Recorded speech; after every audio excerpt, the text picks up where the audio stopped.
ओम नमो भगवते वासुदेवाय नमः। आपके अपने YouTube चैनल जय मां कंजक में आपका बहुत बहुत स्वागत है। श्रीमद् भागवत पुराण की कथाओं को आगे बढ़ाते हुए आज की कथा का आरंभ हम दक्ष यज्ञ की पूर्ति अध्याय से करेंगे। उम्मीद करती हूँ कथा का पूरा फल लेने के लिए अब कथा को शुरू से लेकर अंत तक जरूर श्रवण करेंगे। ओम नमो भगवते वासुदेवाय नमः। श्री मित्र जी और विदुर जी का संवाद।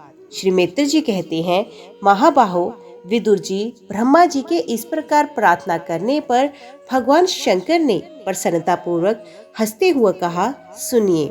श्री महादेव जी ने कहा, प्रजापति, भगवान की माया से मोहित हुए दक्ष जैसे नासमझों के अपराध की ना तो मैं चर्चा करता हूँ और ना ही याद ही। मैंने तो केवल सावधान करने के लिए ही उन्हें थोड़ा सा दंड दिया। दक्ष प्रजापति का सर जल गया है, इसलिए उनके बकरे का सर लगा दिया जाए। भगदेव मित्र देवता के नेत्रों से अपना यज्ञ भाग देखें। पूषा पिसा हुआ अन्न खाने वाले हैं, वे उसे यजमान के दांतों से भक्षण करें तथा अन्य सब देवताओं के अंग प्रत्यंग भी स्वस्थ हो जाएं, क्योंकि उन्होंने यज्ञ से बचे हुए पदार्थों को मेरा भाग निश्चित किया है। अधर्वयु आदि याज्ञिकों में से जिसकी भुजाएं टूट गई हैं, वे अश्विनी कुमार की भुजाओं से, और जिनके हाथ नष्ट हो गए हैं, वे पूषा के हाथों से काम करें तथा भृगु जी के बकरे किसी दाढ़ी मूछ हो जाए। श्री मित्र जी कहते हैं, वत्स विदुर, तब भगवान शंकर के वचन सुनकर सब लोग प्रसन्न चित्त से धन्य धन्य कहने लगे। फिर सभी देवता और ऋषियों ने महादेव जी से दक्ष की यज्ञशाला में पधारने की प्रार्थना की और तब वे उन्हें तथा ब्रह्मा जी को साथ लेकर वहां गए। वहां जैसा जैसा भगवान शंकर ने कहा था उसी प्रकार सब कार्य करके उन्होंने दक्ष की धड़ से यज्ञ पशु का सर जोड़ दिया। सर जुड़ जाने पर रुद्रदेव की दृष्टि पड़ते ही दक्ष तत्काल सोकर जागने के समान जी उठे और अपने सामने भगवान शिव को देखा। दक्ष का शंकर द्रोही की कालिमा से क्रूशित हृदय उनका दर्शन करने से शर्तकालीन सरोवर के समान स्वच्छ हो गया। उन्होंने महादेव जी की स्तुति करनी चाहिए, किंतु अपनी मरी हुई बेटी सती का स्मरण हो आने से स्नेह और उत्कंठा के कारण उनके नेत्र आंसू से भर गए। उनके मुख से शब्द ना निकल सके। प्रेम से विहल परम बुद्धिमान प्रजापति ने जैसे तैसे अपने हृदय के आवेग को रोककर विशुद्ध भाव से भगवान शिव की स्तुति करना आरंभ की।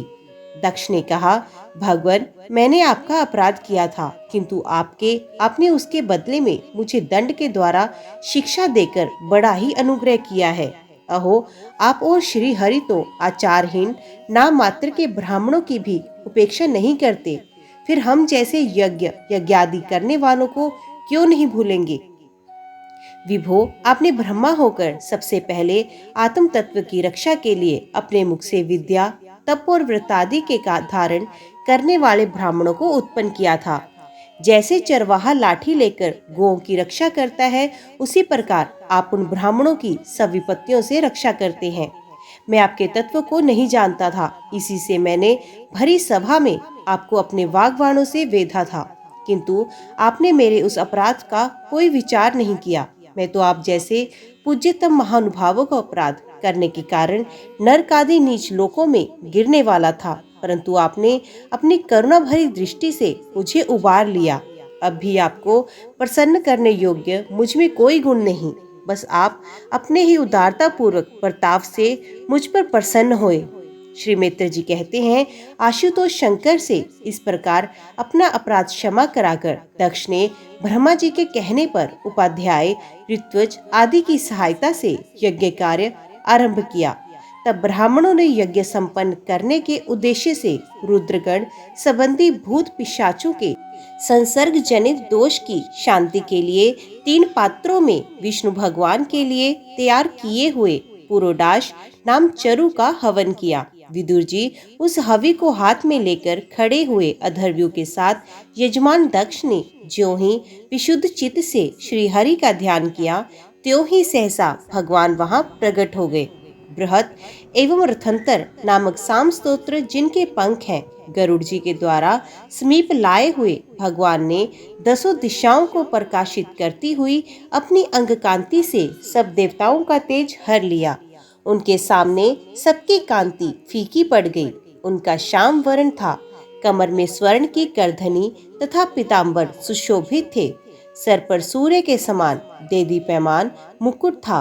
मुख कमल भोरों के समान नीली, अलकावली और कांतिमय कुंडलों से शोभायमान था। उनके स्वर्णमय आभूषणों से विभूषित 8 भुजाएं थी, जो भक्तों की रक्षा के लिए सदा उद्यत रहती हैं। 8 भुजाओं में वे शंख, पद्म, चक्र, बाण, धनुष, गदा, खड्ग और ढाल लिए हुए थे तथा इन सब आयुधों के कारण वे फूले हुए कनेर के वृक्ष के समान जान पड़ते थे। प्रभु के हृदय में श्रीवत्स का चिन्ह था और सुंदर वनमाला सुशोभित थी। वे अपने उदार हास और लीला में कटाक्ष से सारे संसार को आनंद मगन कर रहे थे।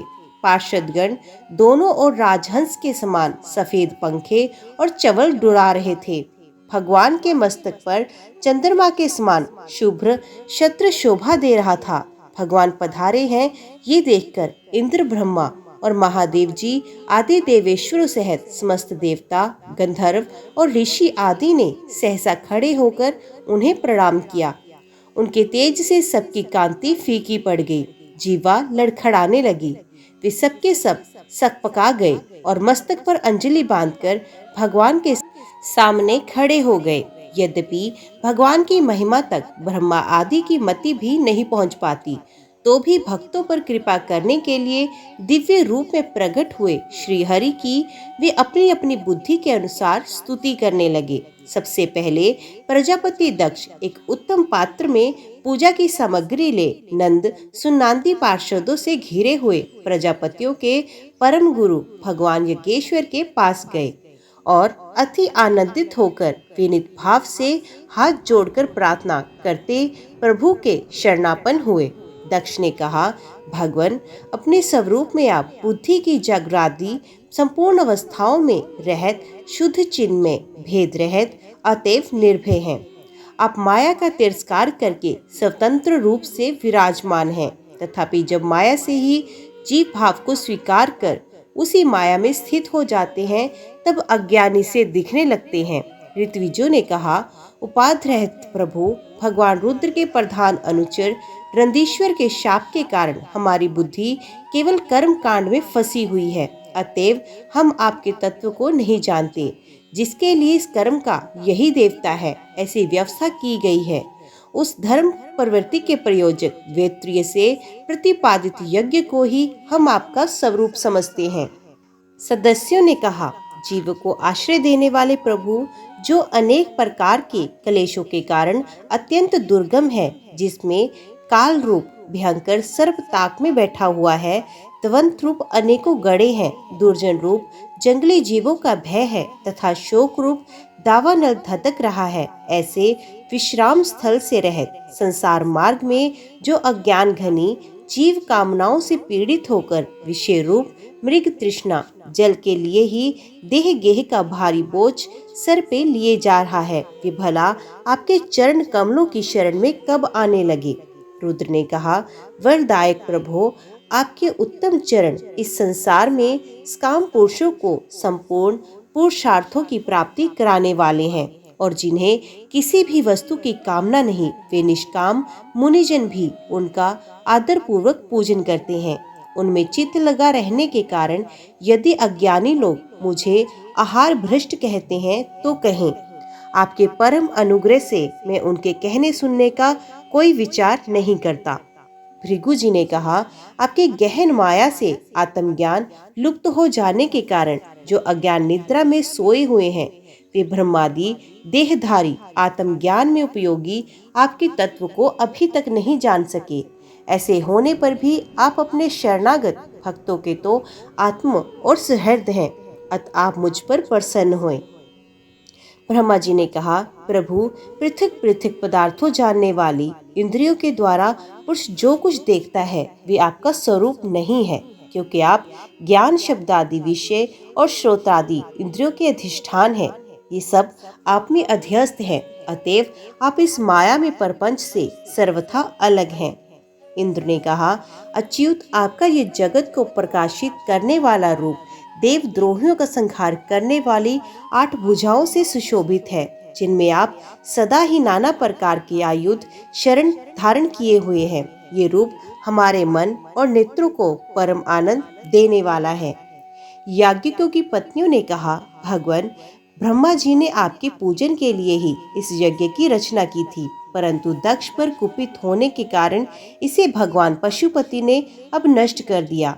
यज्ञ मूर्ति शमशान भूमि के समान उत्सवहीन हुए हमारे इस यज्ञ को आप नील कमल किसी कांति वाले अपने नेत्रों से निराहार पवित्र कीजिए। ऋषियों ने कहा, भगवान, आपकी लीला बड़ी अनोखी है, क्योंकि आप कर्म करते हुए भी उनसे निर्लेप रहते हैं। दूसरे लोग वैभव की भूख से जिन लक्ष्मी जी की उपासना करते हैं, वे स्वयं आपकी सेवा में लगी रहती हैं, तो भी आप उनका मान नहीं करते, उनसे निस्पृह रहते हैं। सिद्धों ने कहा, प्रभु, ये हमारा मनरूप हाथी नाना प्रकार के कलेश रूप दावानल से दग्ध एवं अत्यंत तृष्ट होकर आपकी कथा रूप विशुद्ध अमृतमय सरिता में घुसकर गोता लगाए बैठा है। वहाँ ब्रह्मनाद में लीन होने के कारण उसने ना तो संसार रूप दावानल का ही स्मरण है और ना वे उस नदी से बाहर ही निकलता है। यजमान पत्नी ने कहा, सर्वसमर्थ परमेश्वर, आपका स्वागत है। मैं आपको नमस्कार करती हूँ, आप मुझ पर प्रसन्न होए। लक्ष्मीपते, अपनी प्रिय लक्ष्मी जी के सहित आप हमारी रक्षा करें। यज्ञेश्वर, जिस प्रकार सर के बिना मनुष्य का धड़ अच्छा नहीं लगता, उसी प्रकार अन्य अंगों से पूर्ण होने पर भी आपके बिना यज्ञ की शोभा नहीं होती। लोकपालों ने कहा, अनंत परमात्मन, आप समस्त अंतकरण के साक्षी हैं। ये सारा जगत आपके द्वारा ही देखा जाता है, तो क्या मायिक पदार्थों को ग्रहण करने वाली हमारी इन नेत्र आदि इंद्रियों से कभी अप्रत्यक्ष हो सके हैं? वस्तुत आप हैं तो पंचभूतों से पृथक, फिर भी 5 भौतिक शरीरों के साथ जो आपका संबंध प्रतीत होता है, ये आपकी माया ही है। योगेश्वरों ने कहा, प्रभु, जो पुरुष संपूर्ण विश्व के आत्मा आप में और अपने में कोई भेद नहीं देखता, उससे अधिक प्यारा आपको कोई नहीं है। तथापि भक्त वत्सल, जो लोग आप में स्वामी भाव रखकर अनन्य भक्ति से आपकी सेवा करते हैं, उन पर भी आप कृपा कीजिए।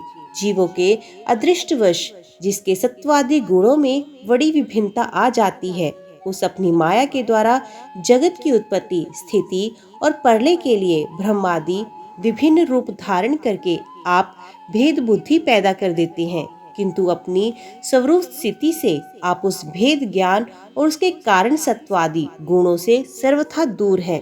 ऐसे आपको हमारा नमस्कार है।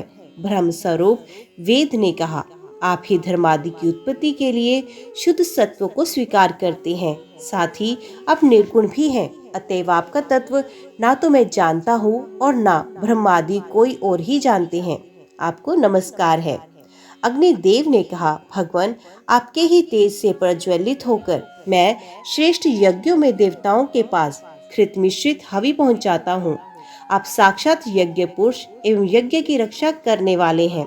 अग्निहोत्र, दर्श पौर्णमास, चातुर्मास्य और पशु सोम, ये 5 प्रकार के यज्ञ आपके ही स्वरूप हैं, तथा आश्रव्य अस्तु, श्रोष्ठ यजे, ये जजामहे और वष्ट, इन 5 प्रकार के यजुर मंत्रों से आपका ही पूजन होता है। मैं आपको प्रणाम करता हूँ। देवताओं ने कहा, देव आदि पुरुष हैं। पूर्व काल का अंत होने पर अपने कार्य रूप इस प्रपंच को उदर में लीन कर अपने ही पर्यकारी जल के भीतर शेष नाग की उत्तम छया पर शयन किया था। आपके आध्यात्मिक स्वरूप का जनलोक निवासी सिद्धगण भी अपने हृदय में चिंतन करते हैं। अहो, वही आप आज हमारे नेत्रों के विषय होकर अपने भक्तों की रक्षा कर रहे हैं। गंधर्वों ने कहा, देव, मरीचि आदि ऋषि और ये ब्रह्मा, इंद्र तथा रुद्रादि देवतागण आपके अंश के भी अंश हैं।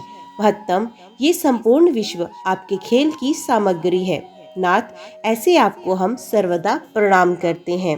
विद्याधरों ने कहा, प्रभु, परम पुरुषार्थ की प्राप्ति के साधन रूप इस मानव देह को पाकर भी जीव आपकी माया से मोहित होकर इससे मैं मेरेपन का अभिमान कर लेता है। फिर वे दुर्बुद्धि अपने आत्मियों से तिरस्कृत होने पर भी असत विषयों की ही लालसा करता रहता है। किंतु ऐसी अवस्था में भी जो आपके कथामृत का सेवन करता है, वे इस अंतकरण के मोह को सर्वथा त्याग देता है।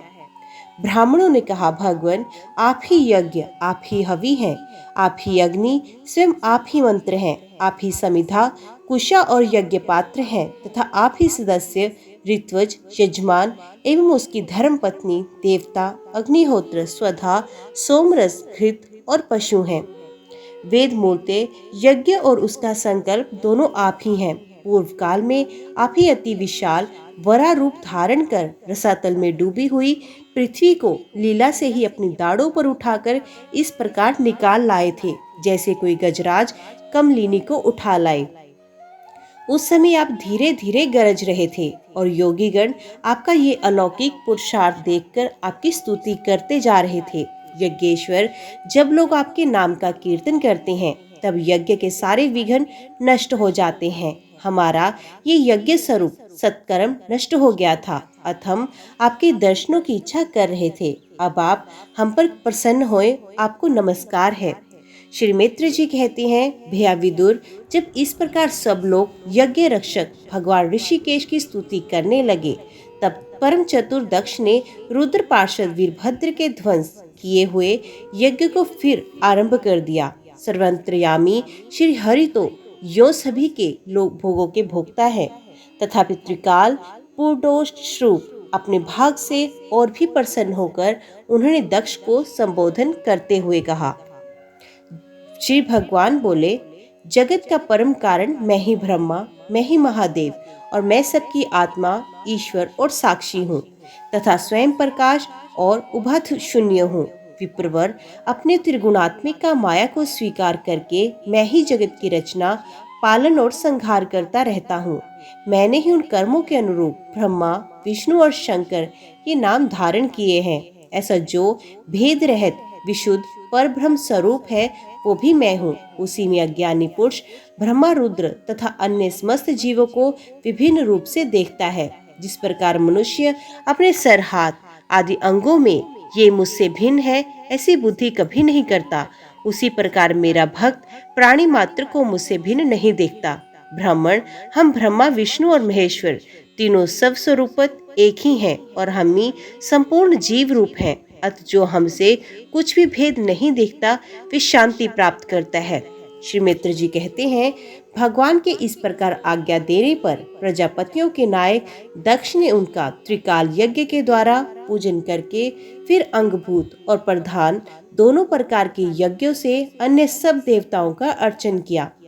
फिर एकाग्रचित होकर भगवान शंकर का यज्ञ शेष रूप उनके भाग से यजन किया तथा समाप्ति में किए जाने वाले उदवसान नामक कर्म से अन्य सोमपाई एवं दूसरे देवताओं का यजन कर यज्ञ का उपसंहार किया। अंत में ऋत्विजों के सहित अभृत स्नान किया। फिर जिन्हें अपने पुरुषार्थ से ही सब प्रकार की सिद्धियां प्राप्त थी, उन दक्ष प्रजापति को तुम्हारी सदा धर्म में बुद्धि रहे ऐसा आशीर्वाद देकर सब देवता स्वर्ग लोक को चले गए। विदुर जी, सुना है कि दक्षसुता सती जी ने इस प्रकार अपना पूर्व शरीर त्याग कर फिर हिमालय की पत्नी मैना के गर्भ से जन्म लिया था।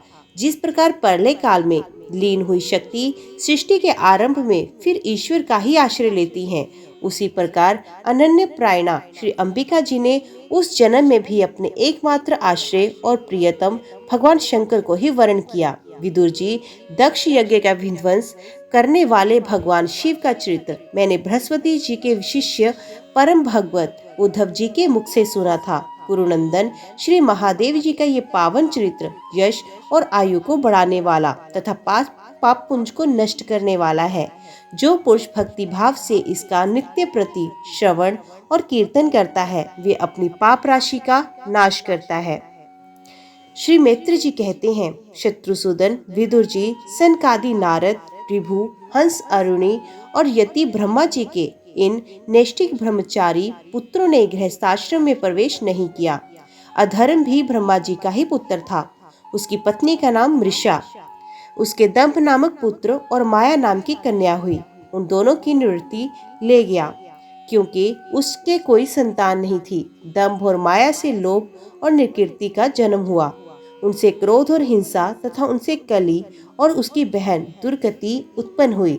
साधु शिरोमणि फिर दुर्गति के से कली ने भय और मृत्यु को उत्पन्न किया था तथा उन दोनों के संयोग से यातना और निर्य का जोड़ा उत्पन्न हुआ। निष्पाप विदुर जी, इस प्रकार मैंने संक्षेप से तुम्हें परले का कारण रूप ये अधर्म का वंश सुनाया। ये अधर्म का त्याग कराकर पुण्य संपादन में हेतु बनता है। अतएव इसका वर्णन 3 बार सुनकर मनुष्य अपने मन की मलिनता दूर कर देता है। कुरुनंदन, अब मैं श्री हरि के अंश ब्रह्मा जी के अंश से उत्पन्न हुए पवित्र कीर्ति महाराज स्वयंभू मनु के पुत्रों के वंश का वर्णन करता हूँ। महारानी शत्रुपा और उनके पति स्वयंभू मनु से प्रियव्रत और उत्तानपाद ये पुत्र हुए। भगवान वसुदेव की कला से उत्पन्न होने के कारण ये दोनों संसार की रक्षा में तत्पर रहते थे। उत्तानपाद के सुनीति और सुरुचि नाम की पत्नियां थी। उनमें सुरुचि राजा को अधिक प्रिय थी। सुनीति, जिसका पुत्र ध्रुव था, उन्हें वैसी प्रिय नहीं थी। एक दिन राजा उत्तानपाद सुरुचि के पुत्र उत्तम को गोद में बिठाकर प्यार कर रहा था। उसी समय ध्रुव ने भी गोद में बैठना चाहा, परंतु राजा ने उसका स्वागत नहीं किया। उस समय घमंड से भरी हुई सुरुचि ने अपनी सौत के पुत्र को महाराज की गोद में आने का यत्न करते देख उनके सामने ही उसे डाह भरे शब्द कहे, बच्चे, तू राज सिंहासन पर बैठने का अधिकारी नहीं है। तू भी राजा का ही बेटा है। इससे क्या हुआ? तुझको मैंने तो अपनी कोख में नहीं धारण किया। तू अभी नादान है। तुझे पता नहीं है कि तूने किसी दूसरी स्त्री के गर्भ से जन्म लिया, तभी तो ऐसे दुर्लभ विषय की इच्छा कर रहा है। यदि तुझे राज सिंहासन की इच्छा है तो तपस्या करके परम पुरुष श्री नारायण की आराधना कर, उनकी कृपा से मेरे गर्भ में आकर जन्म ले। श्री मित्र जी कहते हैं, विदुर जी, जिस प्रकार डंडे की चोट खाकर सांप फुंकार मारकर लगता है, उसी प्रकार अपनी सौतेली माँ के कठोर वचनों से घायल होकर ध्रुव क्रोध के मारे लंबी लंबी सांसें लेने लगा। उसके पिता चुपचाप ये सब देखते रहे, मुंह से एक शब्द भी नहीं बोले। तब पिता को छोड़कर ध्रुव रोता हुआ अपनी माता के पास आया। उसके दोनों होंठ फड़क रहे थे और वे सिसक सिसक कर रो रहा था। सुनीति ने बेटे को गोद में उठाया और जब महल के दूसरे लोगों से अपनी सोच सुरुचि की कही बात सुनी, तब उसे बड़ा दुख हुआ। उसका धीरज टूट गया। वे दावानल से जली हुई बेल के समान शोक से संतप्त होकर मुरझा गई तथा विलाप करने लगी। सोच की बातें याद आने से उसके कमल सरीखे नेत्रों से आंसू भर आए। उस बेचारी को अपने दुख पारावार का कहीं अंत ही नहीं दिखाई दिया। उसने गहरी सांस लेकर ध्रुव से कहा, बेटा, तू दूसरों के लिए किसी प्रकार के अमंगल की कामना मत कर। जो मनुष्य दूसरों को दुख देता है, उसे स्वयं ही उसका फल भोगना पड़ता है। सुरुचि ने जो कुछ कहा ठीक है, क्योंकि महाराज को मुझे पत्नी तो क्या दासी स्वीकार करने में भी लज्जा आती है। तूने मुझ मंदभागिनी के गर्भ से जन्म लिया और मेरे ही दूध से तू पला है। बेटा, सुरुचि ने तेरी सौतेली माँ होने पर भी बात बिल्कुल ठीक कही। अतः यदि राजकुमार उत्तम के समान राज सिंहासन पर बैठना चाहते हो तो द्वेष भाव छोड़कर उसी का पालन करो। बस श्री अध्यो यज्ञ भगवान के चरण कमलों की आराधना में लग जाओ। संसार का पालन करने के लिए सत्व गुण को अंगीकार करने वाले उन श्री हरि के चरणों की आराधना करने से ही तेरे परदादा श्री ब्रह्मा जी को वे सर्वश्रेष्ठ पद प्राप्त हुआ है, जो मन और प्राणों को जीतने वाले मुनियों के द्वारा भी वंदनीय है।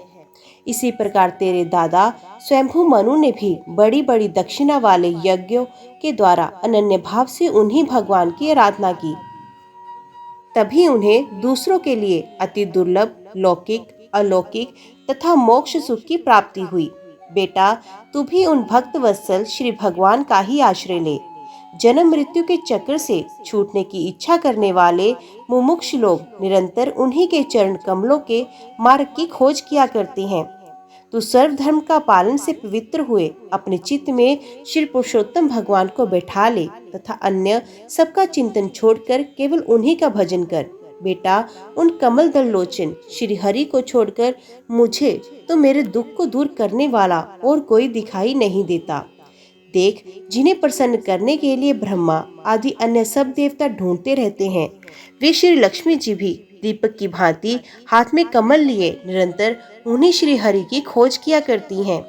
श्री मित्र जी कहते हैं, माता सुनीति ने जो वचन कहे वे अभीष्ट वस्तु की प्राप्ति का मार्ग दिखलाने वाले थे। अतः उन्हें सुनकर ध्रुव ने बुद्धि द्वारा अपने चित्त का समाधान किया। इसके बाद वे पिता के नगर से निकल पड़े। ये सब समाचार सुनकर और ध्रुव क्या करना चाहता है इस बात को जानकर नारद जी वहां आए। उन्होंने ध्रुव के मस्तक पर अपना पाप नाशक कर कमल फेरते हुए मन ही मन विस्मित होकर कहा, अहो, क्षत्रियों का कैसा अद्भुत तेज है। वे थोड़ा सा भी मान भंग नहीं सह सकते। देखो, अभी तो ये नन्हा सा बच्चा है तो भी इसके हृदय में सौतेली माँ के कटु वचन घर कर गए। तत्पश्चात नारद जी ने ध्रुव से कहा, बेटा, अभी तो तू बच्चा है, खेल कूद में ही मस्त रहता है। हम नहीं समझते कि इस उम्र में किसी बात से तेरा सम्मान या अपमान हो सकता है। यदि तुझे मान अपमान का विचार ही है तो बेटा, असल में मनुष्य के असंतोष का कारण मोह के सिवा कुछ नहीं। संसार में मनुष्य और कर्मानुसार ही मान अपमान या सुख दुख आदि को प्राप्त होता है। तात भगवान की गति बड़ी विचित्र है, इसलिए उस पर विचार करके बुद्धिमान पुरुष को चाहिए कि दैववश उसे जैसी भी परिस्थिति का सामना करना पड़े उसी में संतुष्ट रहे। अब माता के उपदेश से तू योग साधन द्वारा जिन भगवान की कृपा प्राप्त करने चला है, मेरे विचार से साधारण पुरुषों के लिए उन्हें प्रसन्न करना बहुत ही कठिन है। योगी लोग अनेकों जन्मों तक अनासक्त रहकर समाधि योग के द्वारा बड़ी बड़ी कठोर साधनाएं करते रहते हैं, परंतु भगवान के मार्ग का पता नहीं पाते। इसलिए तू ये व्यर्थ का हठ छोड़ दे और घर चला जा। बड़ा होने पर जब परमार्थ साधन का समय आए तब उसके लिए प्रयत्न करना। विधाता के विधान के अनुसार सुख दुख जो कुछ भी प्राप्त हो उसी में चित्त की संतुष्ट रखना चाहिए। योग करने वाला पुरुष मोहमय संसार से पार हो जाता है। मनुष्य को चाहिए कि अपने से अधिक गुणवान को देखकर प्रसन्न हो, जो कम गुण वाला हो उस पर दया करे और जो अपने समान गुण वाला हो उससे मित्रता का भाव रखे। योग करने से उसे दुख कभी नहीं दबा सकते। ध्रुव ने कहा, भगवान, सुख दुख से जिनका चित्त चंचल हो जाता है उन लोगों के लिए अपना कृपा करके शांति का ये बहुत अच्छा उपाय बताया, परंतु मुझ जैसे अज्ञानियों की दृष्टि यहाँ तक नहीं पहुँच पाती। इसके सिवा मुझे घोर क्षत्रिय स्वभाव प्राप्त हुआ, अतएव मुझ में विनय का प्राय अभाव है। सुरुचि ने अपने कटु वचन रूपी बाणों से मेरे हृदय को विदीर्ण कर डाला, इसलिए उसमें आपका ये उपदेश नहीं ठहर पाता। ब्राह्मण, मैं उस पर पद पर अधिकार करना चाहता हूँ जो त्रिलोकी में सबसे श्रेष्ठ है तथा जिस पर मेरे बाप दादा और दूसरे कोई भी आरूढ़ नहीं हो सके। आप मुझे उसी की प्राप्ति का कोई अच्छा सा मार्ग बताएं। आप भगवान ब्रह्मा जी के पुत्र हैं और संसार के कल्याण के लिए ही वीणा बजाते सूर्य की भांति त्रिलोकी में विचरा करते हैं। श्री मित्र जी कहते हैं, ध्रुव की बात सुनकर भगवान नारद जी भी प्रसन्न हुए और उस पर कृपा करके इस प्रकार सदुपदेश देने लगे। बेटा, तेरी माता सुनीति ने तुझे जो कुछ बताया वही तेरे लिए परम कल्याण का मार्ग है। भगवान वासुदेव ही वे उपाय हैं, इसलिए तू चित्त लगाकर उन्हीं का भजन कर। जिस पुरुष को अपने लिए धर्म, अर्थ, काम और मोक्ष रूप पुरुषार्थ की अभिलाषा हो उसके लिए उनकी प्राप्ति का उपाय एकमात्र श्री हरि के चरणों का सेवन ही है। बेटा, तेरा कल्याण होगा। अब तू श्री यमुना जी की तटवर्ती परम पवित्र मधुवन को जा। वहाँ श्री हरि का नित्य निवास है। वहाँ श्री कालिंदी के निर्मल जल में तीनों समय स्नान करके नित्य कर्म से निवृत्त हो यथाविधि आसन बिछाकर स्थिर भाव से बैठना। फिर रेचक, पूरक और कुंभक 3 प्रकार के प्राणायाम से धीरे धीरे प्राण, मन और इंद्रियों के दोषों को दूर कर धैर्य युक्त मन से परम गुरु श्री भगवान का इस प्रकार ध्यान करना। भगवान के नेत्र और मुख निरंतर प्रसन्न रहते हैं। उन्हें देखने से ऐसा मालूम होता है कि प्रसन्नता पूर्वक भक्त को वर देने के लिए उद्युत है। उनकी नासिका, भौहें और कपोल बड़े ही सुहावने हैं। वे सभी देवताओं में परम सुंदर हैं। उनकी तरुण अवस्था है। सभी अंग बड़े सुडोल हैं। लाल लाल होठ और रतरारे नेत्र हैं। वे प्रणत जनों को आश्रय देने वाले अपार सुखदायक शरणागत वत्सल और दया के समुद्र हैं। उनके वक्षस्थल में श्रीवत्स का चिन्ह है। उनका शरीर सजल जलधर के समान श्याम वर्ण है। वे परम पुरुष श्याम सुंदर गले में वनमाला धारण किए हुए हैं और उनकी 4 भुजाओं में शंख, चक्र, गदा एवं पद्म सुशोभित हैं। उनके अंग प्रत्यंग किरीट, कुंडल, केयूर और कंकणादि आभूषणों से विभूषित हैं। गला कौस्तुभ मणि की भी शोभा बढ़ा रहा है तथा शरीर में रेशमी पीताम्बर है। उनके कट प्रदेश में कांचन की करधनी और चरणों में स्वर्ण में नूपुर सुशोभित हैं। भगवान का स्वरूप बड़ा ही दर्शनीय, शांत तथा मन और नैनों को आनंदित करने वाला है। जो लोग नैनों को आनंदित करने वाला है, जो लोग प्रभु का मानस पूजन करते हैं, उनके अंतकरण में वे हृदय कमल की कर्णिका पर अपनी नख मणमंडित मनोहर पादार विंदों को स्थापित करके विराजते हैं। इस प्रकार धारणा करते करते जब चित स्थिर और कहकर हो जाए, तब उन वरदायक प्रभु का मन ही मन इस प्रकार ध्यान करें कि वे मेरी ओर अनुराग भरी दृष्टि से निहारते हुए मंद मंद मुस्कुरा रहे हैं। भगवान की मंगलमय मूर्ति का इस प्रकार निरंतर ध्यान करने से मन शीघ्र ही परमानंद में डूबकर तल्लीन हो जाता है और फिर वहां से नहीं लौटता। राजकुमार, इस ध्यान के साथ जिस परम गृह मंत्र का जाप करना चाहिए वे मैं बतलाता हूँ, सुनो। इसका 7 रात जप करने से मनुष्य आकाश में विचरने वाले सिद्धों का दर्शन कर सकता है। वे मंत्र है ओम नमो भगवते वासुदेवाय। किस देश में और किस काल में कौन वस्तु उपयोगी है, इसका विचार करके बुद्धिमान पुरुष को इस मंत्र के द्वारा तरह तरह की सामग्रियों से भगवान की द्रव्यमयी पूजा करनी चाहिए। प्रभु का पूजन विशुद्ध जल, पुष्पमाला, जंगली मूल और फलादि, पूजा में विहित दुर्वादि अंकुर, वन में ही प्राप्त होने वाले वलकल, वस्त्र और उनकी प्रेयसी तुलसी से करना चाहिए। यदि शिला आदि की मूर्ति मिल सके तो उसमें, नहीं तो पृथ्वी या जल आदि में भगवान की पूजा करें। सर्वदा संयम चिंतित, मननशील, शांत और मौन रहें तथा जंगली फल फूल आदि का परिमित आहार लें। इसके सिवा पुण्य कीर्ति श्री हरि अपनी अनिर्वचनीय माया के द्वारा अपनी ही इच्छा से अवतार लेकर जो मनोहर चरित्र करने वाले हैं, उनका मन ही मन चिंतन करते रहें। प्रभु की पूजा के लिए जिन जिन उपचारों का विधान किया गया है, उन्हें मंत्र मूर्ति श्री हरि को द्वादशाक्षर मंत्र के द्वारा ही अर्पण करें। इस प्रकार जब हृदय स्थित हरि का मन, वाणी और शरीर से भक्ति पूर्वक पूजन किया जाता है, तब वे निश्चल भाव से भली भांति भजन करने वाले अपने भक्तों के भाव को बढ़ा देते हैं और उन्हें उनकी इच्छा के अनुसार धर्म, अर्थ, काम अथवा मोक्ष रूप कल्याण प्रदान करते हैं। यदि उपासक को इंद्रिय संबंधी भोगों से वैराग्य हो गया हो, तो वे मोक्ष प्राप्ति के लिए अत्यंत भक्ति पूर्वक अविच्छिन्न भाव से भगवान का भजन करें। श्री नारद जी से इस प्रकार उपदेश पाकर राजकुमार ध्रुव ने परिक्रमा करके उन्हें प्रणाम किया। तदंतर उन्होंने भगवान के चरण चिन्हों से अंकित परम पवित्र मधुवन की यात्रा की। ध्रुव के तपोवन की ओर चले जाने पर नारद जी महाराज उत्तानपाद के महल पहुँचे। राजा ने उनकी यथा योग्य उपचारों से पूजा की। तब उन्होंने आराम से आसन पर बैठकर राजा से पूछा, राजन, तुम्हारा मुख सूखा हुआ है, तुम बड़ी देर से किसी सोच विचार में हो। तुम्हारे धर्म, अर्थ और काम में से किसी में कोई कमी तो नहीं आ गई? राजा ने कहा, ब्राह्मण, मैं बड़ा ही स्त्रीण और निर्दयी हूँ। हाय, मैंने अपने 5 वर्ष के नन्हे से बालक को उसकी माता के साथ घर से निकाल दिया। मुनिवर, वे बड़ा ही बुद्धिमान था। उसका कमल सा मुख भूख से कुम्हला गया होगा, वे थककर कहीं रास्ते में पड़ गया होगा। ब्राह्मण, उस असहाय बच्चे को वन में कहीं भेड़िया न खा जाएं। ओह, मैं कैसे स्त्री का गुलाम हूँ। मेरी कुटिलता तो देखिए। वे बालक प्रेमवश मेरी गोद में चढ़ना चाहता था, किंतु मुझ दुष्ट ने उसका तनिक भी आदर नहीं किया। श्री नारद जी ने कहा, राजन, तुम अपने बालक की चिंता मत करो। उसके रक्षक भगवान हैं। तुम्हें उसके प्रभाव का पता नहीं। उसका यश सारे जगत में फैल रहा है। वे बालक बड़ा समर्थ है। जिस काम को बड़े बड़े लोकपाल नहीं कर सके, उसे पूरा करके वे शीघ्र ही तुम्हारे पास लौट आएगा। उसके कारण तुम्हारा यश भी बढ़ेगा। श्री मित्र जी कहते हैं, देवऋषि नारद जी की बात सुनकर महाराज उत्तानपाद राजपाट की ओर से उदासीन होकर निरंतर पुत्र की चिंता करने लगे।